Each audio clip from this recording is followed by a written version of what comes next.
Assalamu alaikum. This podcast has been brought to you by Seekers Guidance, the global Islamic seminary. Help us spread the light of prophetic guidance to millions around the world by becoming a monthly supporter. Make a small donation at SeekersGuidance.org/donate. As little as $10 a month can help people find life-changing guidance. Also related to Eid. Given that Eid is on Friday this year, is it obligatory to pray Jumu'a if one attends the Eid prayer?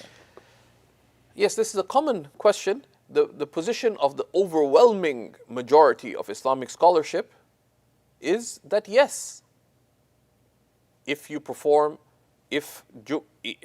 falls on a Jumu'ah, you have two duties that day.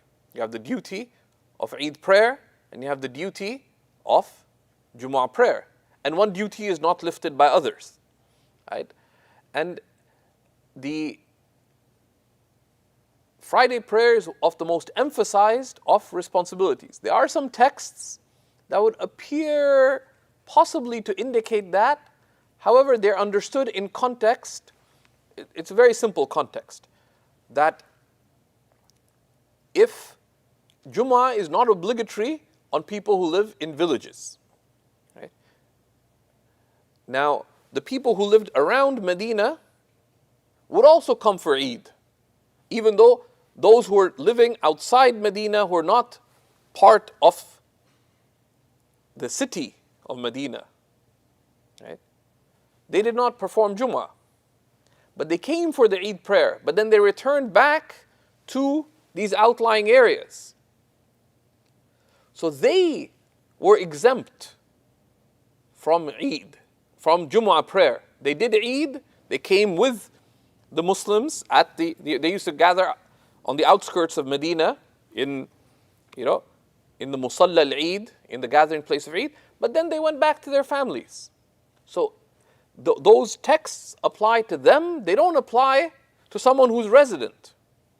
They don't apply to someone who is resident. And this is the position of the overwhelming majority of Islamic scholarship, and it's what basic religious reasoning would entail. That one duty does not lift another. Right? So it's contrary to the burden of evidence, the overwhelming majority of Islamic scholarship, and also common sense. Right? So don't miss Friday prayer on Eid day if it falls on Friday. If you go to SeekersHub.org, we have a number of answers. They'll be shared in the chat here. That explain the specific texts and so on as well. And beware of where you take religious answers from. Right? It's a basic principle. We have 4 schools of Islamic law. Right? We accept the soundness and validity of all of them and the soundness and validity of following any of them on any given situation, as long as one does so soundly. But you should be wary of people who promote opinions that go outside these established opinions. Right? Particularly when people are calling to something that is contrary also to what would obviously be religiously better. Is it better to pray, like even if you have a choice, is it better to perform Friday prayer or not? Right? It's obvious. Even if it weren't obligatory, it's better to pray Friday prayer than not to. Beware of opinions that go against caution. Is it more cautious to pray Friday prayer or not to? It's more cautious to. So be careful about things like that. Alhamdulillah. Thank you for listening. This podcast was brought to you by Seekers Guidance, the global Islamic seminary.